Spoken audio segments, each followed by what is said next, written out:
good evening, good morrow, Got it. and good morning, everyone.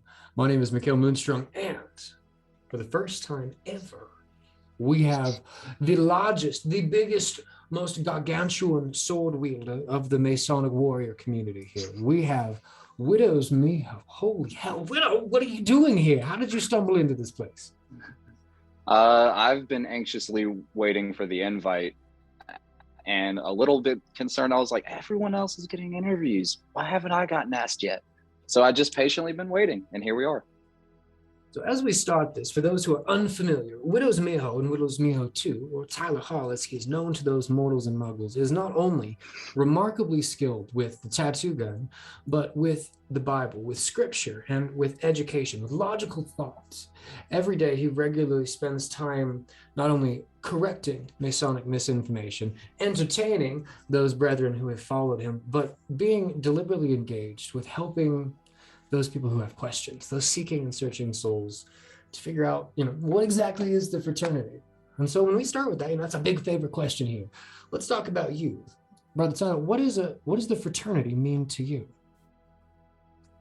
Uh, Honestly, I mean, that's what a question. I mean, it genuinely means a lot. Like similar to Brother Muscle Marty. I've heard his testimony of what led him to Freemasonry. It's relatively close, but for added context, essentially, like in a nutshell, Freemasonry kind of like saved my life and ultimately kind of saved me from myself, just because I felt that I was heading down a dark, destructive path, and we kind of like all come at that fork in the road at some point in our lives, like. And I was even informed about the the return of Saturn, or some sort of saying, some astrological saying, comes around the time when we're about age 27, right? And ironically, that's around the time that I started like getting this feeling of like ultimately just wanting to better myself. And I'd always wanted to be a Freemason, like for the like 8 years prior to that. I used to be a conspiracy theorist and everything, but then worked with some Freemasons, learned the truth about it. It sparked my interest, and then, but it just didn't work out at the time. And then, ultimately, my decision making wasn't the best. I was, just kind of in a dark place at that point in my life, and dealing with mental illnesses, like neurodivergent, Yeah. anxiety ridden my whole life, depressed, seasonal clinical depression. I just got tired of it, and I hadn't prayed in probably 15 years at the time, because I more so believed in like universal law, God is the universe, and so on and so forth. But it was very like more narrow thought out. And then I just decided to pray. I just started praying because I was having a mental breakdown, panic attack, and just basically made a made a deal with God right then and there. I was like, look, God, I'm tired of feeling this way, and I'm not going to hurt myself, but I can't continue living like this. So I'm giving it to you. Like, if you fix me, I'll live like more for you in whatever direction that ends up being. And long story short, it finally got me in a lodge. That is beautiful. Honestly, I understand now why you've been able to brave the den of iniquity, my dear brother. You made a deal with the big man, as it is. Hell yeah. That's Yeah. incredible. That's incredible. So, when you look at that space, you've been on the fence, as it was, from conspiracy and irrational to rational, and having, gone from darkness into light. When you talk about some of those beginning formative years, about how you previously saw the fraternity of Freemasonry before you joined it, how would you encapsulate that? And you said conspiracy theories, but what are some of the ideas you had about it? So basically, like, it was kind of like almost like a love-hate relationship throughout my entire life, because early life, I was introduced to it by my dad, who was not a Freemason, but he was a, small town celebrity. He was a barber that cut everybody's hair, including all the Freemasons in town. And one of his best friends was a Shriner, He was which on the know.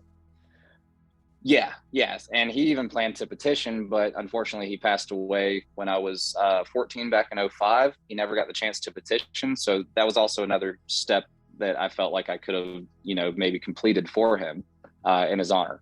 So, but his best friend was a Shriner, and he basically was like a second grandpa to me. And I was really young. I didn't really understand, Shriner, a pendant body of Freemasonry, and Freemasonry's this, like, I didn't understand any of that. But later on in life, I, was going to church and stuff, stopped going to church and around 15, grew up Southern Baptist. I live in the buckle of the Bible Belt. So it's very common.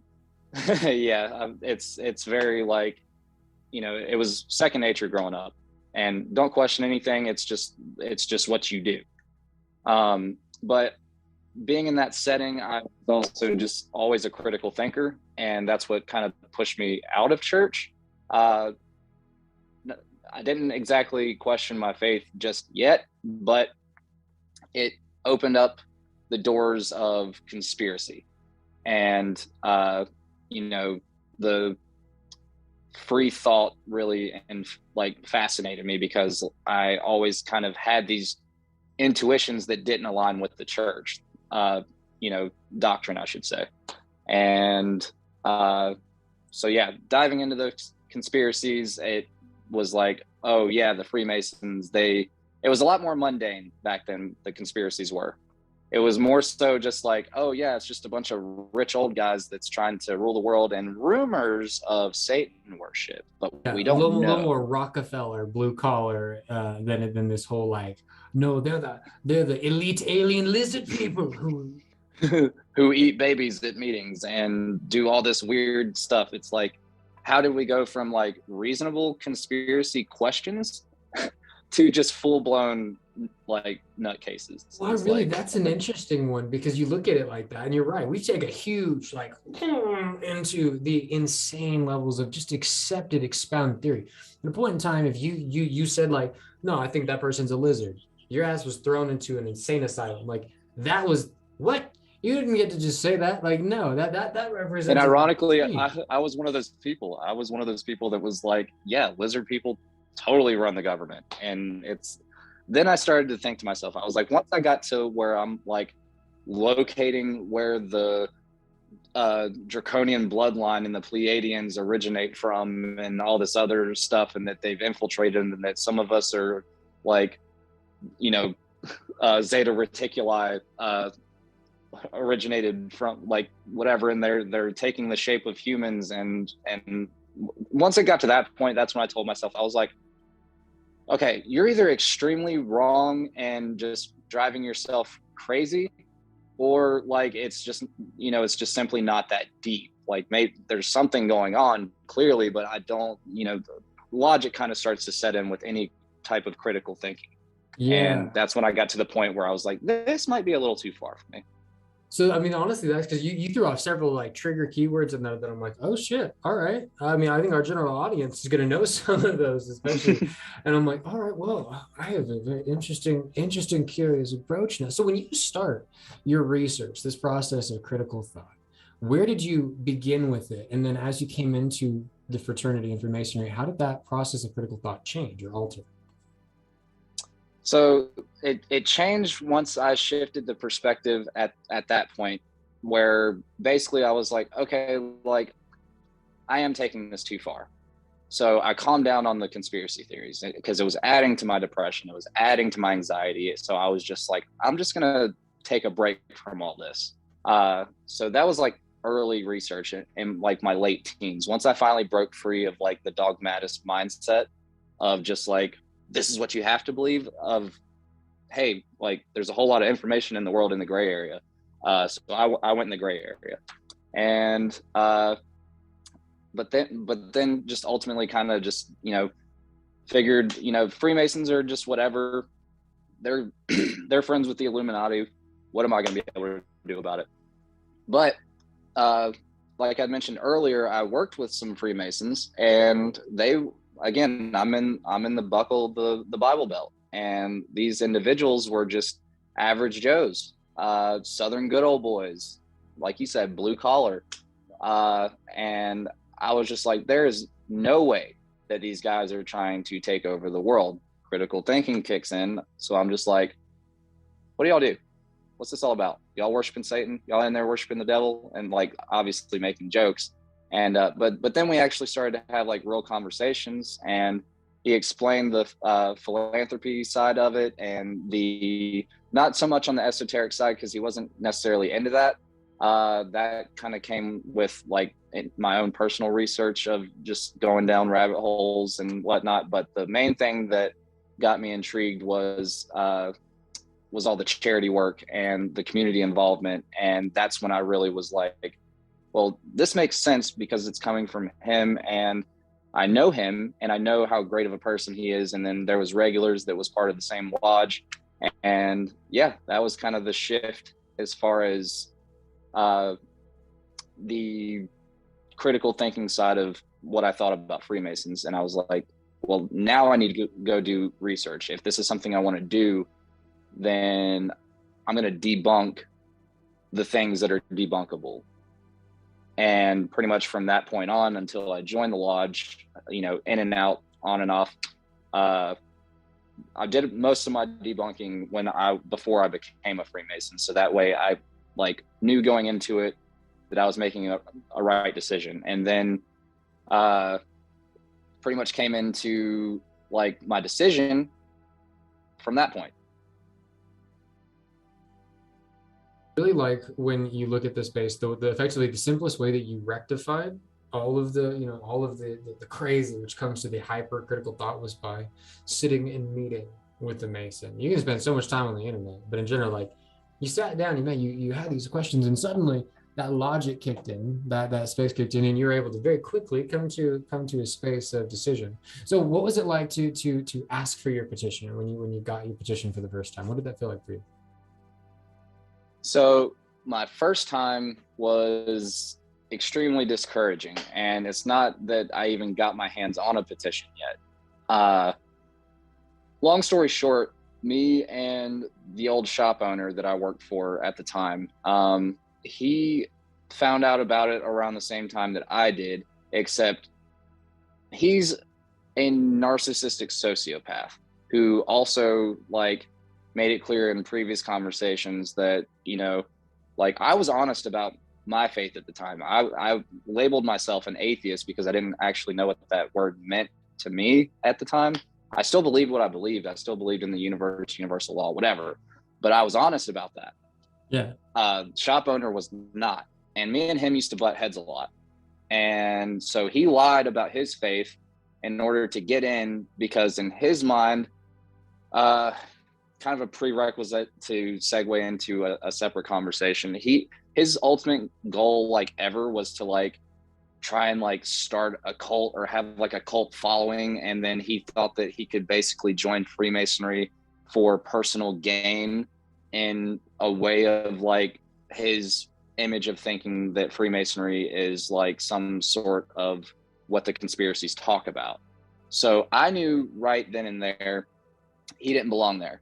He got in first, and he, you know, went through all 3 degrees. And so he had ballot rights, and he did the one thing that we are not supposed to do, which I didn't know this at the time because I wasn't a Mason yet, but the most sacred thing that we have is our ballot. Amen. And he told our mutual friend that is the one that introduced me to everything and inspired me to become a Freemason, told him what he would vote if my petition got turned in. And it was a big fat no. So I didn't even do it. I didn't even fill it out because I was like, what's the point? It has to be unanimous. It was discouraging. And I was like, he's such a terrible person and he does not belong there. And I just felt a calling like to it once I found out the truth. And then even, you know, tying in the early connections through my dad's relationships. So but I do believe everything happens for a reason, because at that time in my life, I was not quite spiritually ready for Freemasonry, because I hadn't experienced a few things that I needed to experience, and which ultimately led to me finally calling out to God, finally understanding my relationship with God right before Freemasonry. And then that's when it happened at the most perfect time. So that first round, how exactly, again, if you don't mind me asking, how old were you when you that first interaction there? The first time that I wanted to petition, Yeah, when you were met with the individual who got it before you. I started apprenticing, it was 2011, so it was 2012. So I was about 20, I was about 21, 20 or 21. That's so interesting. The reason I see, because you mentioned something that was really pivotal, and that was pivotal, and that had to do with the age by which you come to a certain kind of maturity and engagement and point, especially even with traditional like esoteric teachings. There's a certain age by which you're then allowed to get into those points. And it's I agree. I love that. I love to see that you've actually been able to come back and again with fervor. And so take us now to the second time, to round number two, after that proclamation, after that space. Where how did God bring this to you? Well, so within that time period that I wanted to petition and finally got to petition, one keynote that I want to throw in there is that a lot of my like surface level esoteric knowledge came from having that freedom from dogmatic belief and researching things that I was told I shouldn't research. And then, because it's bad, it's satanic, it's whatever. I mean, I looked into left hand path, not because I wanted to practice it, but because I wanted to understand it. I wanted to understand it, like the psychology of everyone fascinates me. Like, why does people believe what they believe? Why do people want to take a left hand path if my church side of my brain is telling me that, or whoever from the church is, this is bad, this is evil, this is satanic. But then like I know people that have taken the left hand path and they're like very upright men themselves in general. So I was just very open minded at this point. And then so basically that night I called out to God and I made that first pre-obligation, as I like to call it.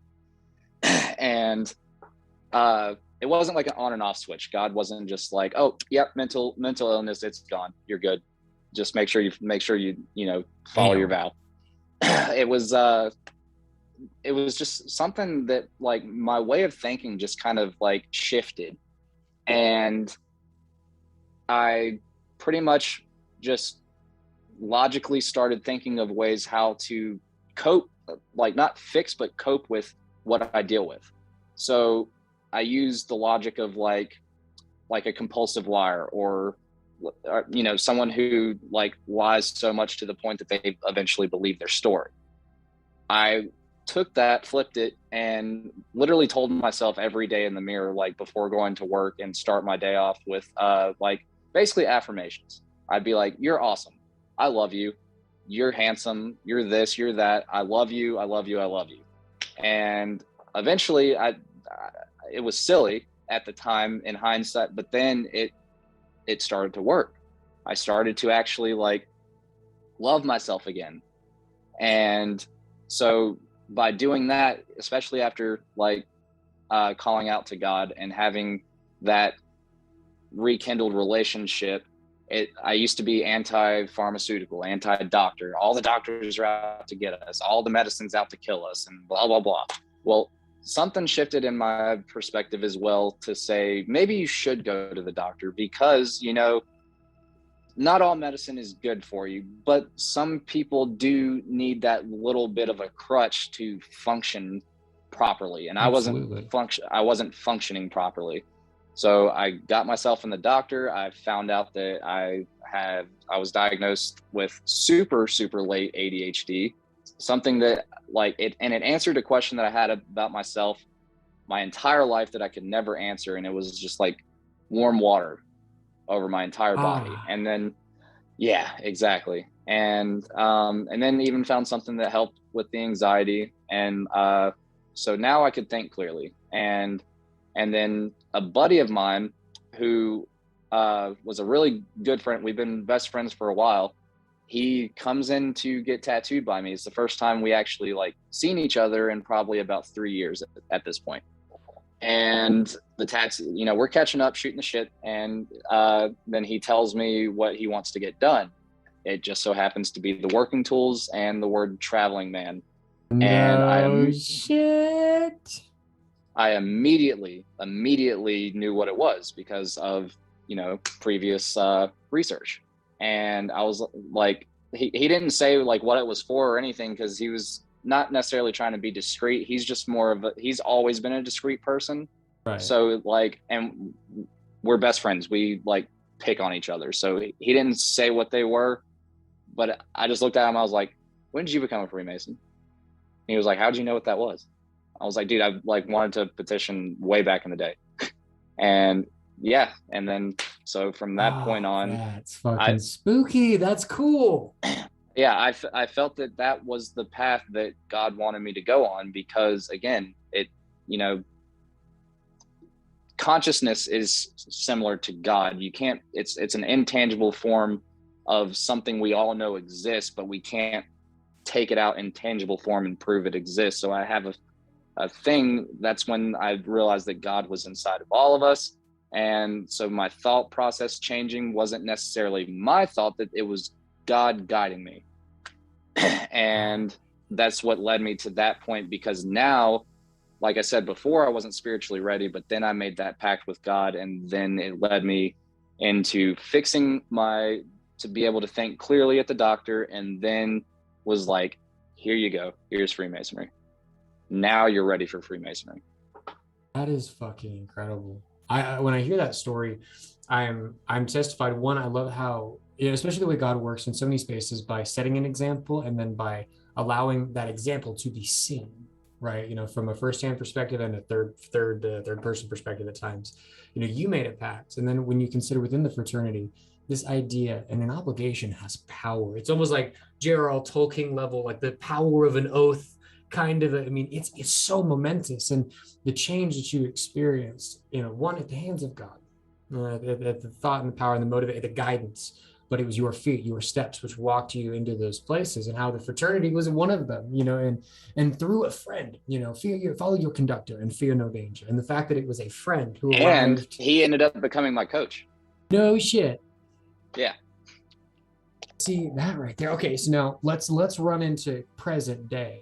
Mr. Wittersmeer, conspiracy theorist, Masonic warrior, and now 32nd degree Scottish Rite Mason. One, congratulations on that.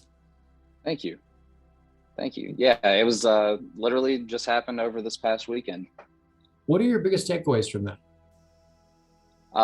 That's probably a loaded question, but like, yeah, it is and it isn't, but like, so, okay, so basically, when I joined Freemasonry, I had this like, you know, I'm somewhat of a theater kid, like all through middle school, and then the end of middle school, I was in advanced theater, and like, not that I'm like an aspiring actor, I just master or jack of all trades, master of none, except for my master mason, of course. But so going into Freemasonry, I had this image of Victorian era Freemasonry, where everything's made out of mahogany and every man smoking a cigar and just gentlemen, slick hair and like suspenders, and just, yeah, I like, that's what it, and then all my Masonic heroes, you know, like being from that general era, like early 1800s, late 1700s, so on and so forth. Like, obviously I knew it wasn't like that, but it was, that's the image that I had. But obviously getting into, and my first degree night was also, we'll get into that later, but it was very like just emotions all over the place. Like it was amazing. But then obviously you get into it, and especially getting raised a Master Mason down the road after Fellowcraft and after Apprentice, then you just kind of like get hit with the reality that, you know, it's more mundane. It's not boring. It's more mundane than the image that, like, you know, thinking in that aspect. Yeah. Which is nothing wrong with that. I absolutely love Blue Lodge, and Blue Lodge is is the essence of philanthropy within Freemasonry, in my opinion. And that's kind of the key role of it. Now, the esoteric side was the side that I was kind of hoping for. And then I was told literally the night of my initiation, just one of the brothers that was at the lodge, he also was part of the investigation committee that, did my investigation. Before I was even initiated, he was already like, you're going to love Scottish Rite, just based off the answer when he said, whom do you put your trust? And I, obviously I said, God, but, just to like clarify, like he stopped me right there. And that's all I said. Just based off of giving him that, he just kind of knew and was like, before I was even initiated, he was like, after you're done with your 3 degrees, you got to check out Scottish Rite. You're going to love Scottish Rite. I was like, well, that sounds cool because I'm very Scottish, obviously. So basically, Blue Lodge is open-ended to interpreting your own esoterics, but you don't really get the whole esoteric side just from attending meetings and such. And there's nothing wrong with that. That is well said. Personal frustration as of late, but no, yeah, you're well said. I like that you said the way the Blue Lodge encapsulates the base of charity and philanthropy. I'm like, okay, yeah, all right, yeah, I feel that. Yeah, and it's not that that's the only point either. Obviously, there's a whole lot more. So I don't want anyone to take that out of context, like it's some front for the low-level Masons or just like it's nothing like that. It's very, very important, and it is still you said it really well. Greatest. The Blue Lodge, that's where you get to infer your own esoteric, right? That's the unlimited version. That's where you get to figure it out for yourself. Go travel, good boy. But the Scottish Rite, they expound. It's such a collaborative and compilation of work and writing, lifetime of work and writing to go into that. Exactly. So it's like, basically, it's got something for everyone. So Scottish Rite, I got that esoteric side of Freemasonry that I was seeking out. And it's not that I ruined any of the surprises that Scottish Rite has within the degrees. I did preemptively know what a lot of the stuff was already. Yeah. So it was prepared, well qualified as it is. And accidentally, I didn't mean to stumble across information throughout personal studies, but it was exciting because I was like, this is stuff that I already have been studying, not even knowing it was attached to Scottish Rite. And then it even helped fill in some blanks. But it gave me that excitement for the esoteric side. And then it also confirmed a lot of things for me, which was even more exciting because I've had a lot of theories when I was doing my own esoteric analysis of Blue Lodge. But I thought that, I would try to talk to my other friends, say this makes sense, blah, blah. And they're just like, dude, it's not that deep. We're literally just trying to fry some fish. Okay. I love those boys. Ain't nothing on them, but Yeah. But Scottish Rite gave me that confirmation, and it was and it was nothing sinister. It was all still great stuff. It's just they didn't care to talk about it, and that's fine. I love them too. And Freemasonry is individualism. And then I haven't gotten through York Rite yet, but York Rite, that would be more so Scottish Rite is more for the free thinker, the one who's able to, openly have free thought. And then you've got York Rite. Yeah. And then you have York Rite, who is more exclusive on being a bit more dogmatic in Freemasonry. And not all of York Rite, from what I understand. It's the Templar degrees that is more on the dogmatic of professing, which I do plan to do. I do plan to go all the way through York Rite as well at some point, but that's way down the road. Yeah, actually, I'll be honest, I was a little surprised. I mean, and nothing to it or on it, but when I watched your channel and your space, I really would have expected you to start with York Rite, with the amount of incredibly detailed esoteric study you've done on the scriptures from that, on the Abrahamic faiths and things like that. I would have, if I would have just rolled a dice, I would have said that I would have seen you in York Rite before the Scottish Rite. No, I mean, not getting nothing on it, but just as it appeared. Oh yeah. And a lot of people said that like that's probably the route to go. Some people even said, oh, you need to wait till you get through the chairs and stuff like that. I'm too, like, now that I have Hungry? Scottish Rite on, yeah, exactly. Like I have Scottish Rite under my belt, and it's not that I plan to rush into Scottish Rite and forget about Blue Lodge. I'm still focused on Blue Lodge. I just wanted to have like the, you know, the title in the sense of being able to expand my personal studies when I'm at home. But my heart is still stuck in Blue Lodge. And it's not that I'm trying to advance quicker or anything like that. It's just that I'm trying to, you know, like, Got to cover the bases, right? You know, you've got to see exactly. everything that's there. There's lifetimes, and sometimes people they don't understand. Us young boys, right? I'll call us modern Masons. We're hungry. We've got generations of shit, old archives, dusty books, and things we've got to go through to catch back up to where we left off when last we were within the lodge, so to speak. Exactly. And you know, we're the future of Freemasonry, and then the generation after us is the even further future of Freemasonry. And something that I was so zealous about before even joining, just like, again, like I've always been fascinated by philosophy. I've always taken the word of people I know that are smarter than me that I need to shut up and listen. And that's what I want to essentially, like, not saying that I'm smarter than anyone. I just want to bring the zealousness back into Freemasonry. Absolutely. And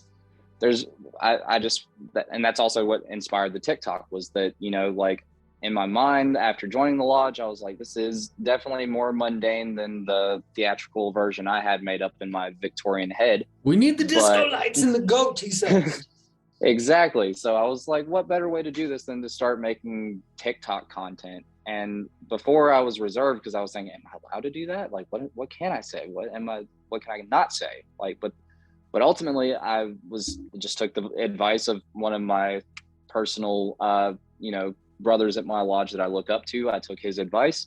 He said, anything that is written in print is public knowledge and free to share. I was like, all right, I'm taking it. I'm running with it. Bet. See, it was interesting you say that, because I thought in the back of our Clear Key text here in good old Colorado, they referenced some of the foundational stuff. And what I found was really interesting is there's a particular line in a quote, I think it's from J.P. Mackley. And he goes and he says, effectively, one in our ancient charge is that the secrets of Freemasonry cannot be revealed. And I really like that, because when I read it the second time, it wasn't in the sense of like, we can't reveal it to everybody. It was more like, no, motherfucker, like the way you said, it's individualism. It couldn't be revealed. And this is just, in my opinion, obviously, I'm not talking about science, words, grips, any of the things and modes of recognitions or aspects to the degrees. But I mean, when you talk about what is really the core of the fraternity, you couldn't if you tried. If you managed to put it in a word, then you were profaning against it. Mm-hmm. I could not agree more. It's the true secrets of Freemasonry is, it's not that we are bound to some sort of like sinister penalty that if we even say we're a Freemason, our heads will be chopped off or something. It's if we even tried to explain to someone who is not ready for that conversation, we just can't. We just can't explain this. Yeah. Like, yeah, I mean, and you just have to be mentally prepared for if you want to get into the esoteric side of Freemasonry. And like, people even get terrified of that word esoteric because they're like, what does that mean? I'm like, well, you know, there's Christian esotericism. I mean, if you think about it, every church in existence is Christian esotericism, because they've taken so much stuff and just completely spun it into their own. I love this. Yeah. So, I mean, I'm sure you know, and if you don't, I'll happily share. I'm a ritualist and a pagan practitioner of many eclectic paths from a long time. And so when it comes to Christianity, some of my favorite things to study in the world, in all of esotericism, or is Christian mysticism. has to do with like, especially you look at the Kabbalah and ancient, like that's predecessor, but looking at inherently Christian mysticism, this not necessarily New Age, but like Jesus and the mystery around Christ and this energy, like there is such boom, boom. It's like, there you go. Holy hell. I think it's backwards, but yeah, it's Christ the original mystery, esotericism and the mystical way. Jean Morel. I'm not familiar with that one in particular, though I think I may end up buying it after our conversation. I like Christian, yeah. It's crazy. Yeah, and that's why I'm so fascinated with Greek Orthodox, because they still, even to this day, like practice like Christian mysticism, and they wear these black robes with these crazy white symbols all over them, and if you were to just take a glance at it, any person who doesn't understand like what they're doing would say, what is this, some sort of satanic priest? And it's because they've been so indoctrinated by the Western church. Oh, the Western church, you said it. It may as well be comparable to any antagonist in the storybook we listen to. The Western church, as it's responsible and involved in many spaces, has deviated itself far away from Freemasonry and tried to subvert many of the places where Freemasonry set those foundational stones, and that sets the roots in the hearts of many conspiracy theorists. Like I'm not saying that all conspiracy theorists are Christian, no, but I'm saying some of the most radical conspiracy theorists that I've run into were devout believers in in little Christianity. Yeah. Yep. And I'm trying to come up with the right like coin name to like, I've just been referring to them as like churchgoers or surface level churchgoers, and like I want to like be able to I want to describe them in the most like semi backhanded compliment, but still not like, when someone calls me a full blown child ritualistic Satanist, that's a very big insult to me, but I don't want to fight fire with fires. Yeah, so I want something clever to call them in return that is still, not tasteless. Yeah, I mean, I don't know about you. When it comes to tasteless and TikTok, I'm not necessarily. I get angry sometimes. My ego gets real rampant, especially about Freemasonry. So how have you in particular, dealt with that? I mean, sometimes these have got to be, and we've seen the crazy things on your videos, but like you personally, you choose what's published and what not to. I've got to imagine you've heard some crazy shit and had some crazy conversations out there. Could you take us through some? Oh yeah. I have, well, just when I feel that I've heard it all, and I feel that I've heard it all a lot, someone comes in riding like a bat out of hell. Yeah, they come in riding like a bat out of hell with something new. I get surprised every time, and I don't know why.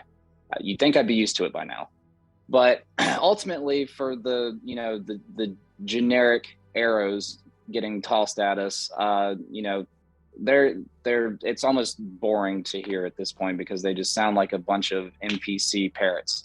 And they're NPCs, Widow. They're NPCs. That's what they are. Yeah, they're just regurgitating the same nonsense over and over and over. And the way that again, I appreciate the psychology of everything. And one of the things, the psychology that I understand since an early age as well, is internet shit posting.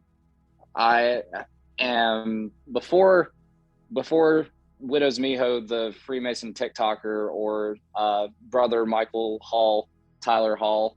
I go by my middle name, by the way. That's a random side note. But before all of that, I was Tyler Hall, the internet shit poster, since AIM chat rooms back in the day, and everything in between. The Xbox parties, like oh no, I can hear it now. The Modern Warfare chat rooms. Oh yes, I was definitely a Call of Duty kid, big time. That's literally the only video game I played. I mean, I played other video games growing up, but video games was never really my thing. But then hyperfixation comes into play, and I played every Call of Duty from Black Ops until it got too futuristic and lame. Yeah, same. Yeah. And but then Facebook, like, you know, I've gone viral a few times just for simply shit posting, and I would call some shit storms on there. And it always fascinated me that something that I just post on the internet that 9 times out of 10, I didn't even actually believe. I was just saying outlandish shit to get under people's skin. And then to see people's reactions, to see that they were scrolling on their phones, and that something that I said in a digital format somehow affected their day, to where they now spent the entire day dedicated to like my outlandish post that half the time didn't even make sense. The violent thing that they've now turned into this inflammatory response, which has overwhelmed their being and stuff. No, I think that's really interesting. I mean, when it comes to controversial, at Hippie Queen Productions, we strive for it. So good to see that it's a common trait. Yeah. And I understand trolling. I understand, like, I can dissect the anatomy of trolling. And so ultimately I was doing it like for nonsensical purposes. Then I had this grand revelation of my life, where I just didn't want to be that type of person anymore. And like, just huge shift, you know, the Saturn's return thing, where, you know, fork in the road and you want to either take the wrong path, the right path. I chose the right path. And I flipped it.